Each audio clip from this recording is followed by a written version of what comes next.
మంత్రి సీతక్క తండ్రికి పోడు పట్టా ఇచ్చింది కేసీఆర్ అని అన్నారు బీఆర్ఎస్ ఎమ్మెల్యే అనిల్ కుమార్ జాదవ్.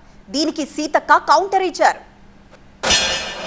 ఇప్పుడు మాట్లాడిన మంత్రి గారి వాళ్ళు కాంగ్రెస్లో ఉన్నారు, నేను అంతకుముందు కాంగ్రెస్లో ఉన్నా కానీ నేను ఎమ్మెల్యే కాక ముందు ఒక జడ్పీటీసీని, నేను జడ్పీటీసీ గెలిపించింది కూడా బీఆర్ఎస్ పార్టీ అని చెప్పేసి గుర్తుంచుకోవాలని చెప్పేసి ఈ సభాధారగా కోరుకుంటూ, ఇప్పుడు మాట్లాడిన మంత్రి గారి తల్లిదండ్రులకు కూడా ఆర్ఎఫ్ఆర్ పట్టాలు ఇచ్చింది కేసీఆర్ గారు అని చెప్పేసి గుర్తుంచుకోవాలని చెప్పేసి సభాధారగా తెలియజేస్తున్నాం.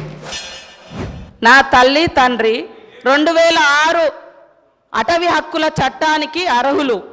వాళ్ళు ఎక్కడ దానం తీసుకోవాలి. ఒక ఆదివాసీ బిడ్డలుగా పోడు కొట్టుకుంటే 10 ఎకరాల వరకు హక్కు సోనియమ్మ పెట్టినటువంటి చట్టం, దాని ప్రకారంగా వాళ్ళకు వచ్చింది.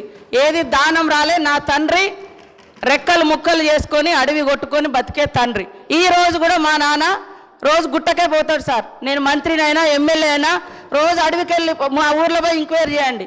కాబట్టి ఏది ఉచితంగా రాలే, చట్ట ప్రకారం వచ్చినటువంటి హక్కు.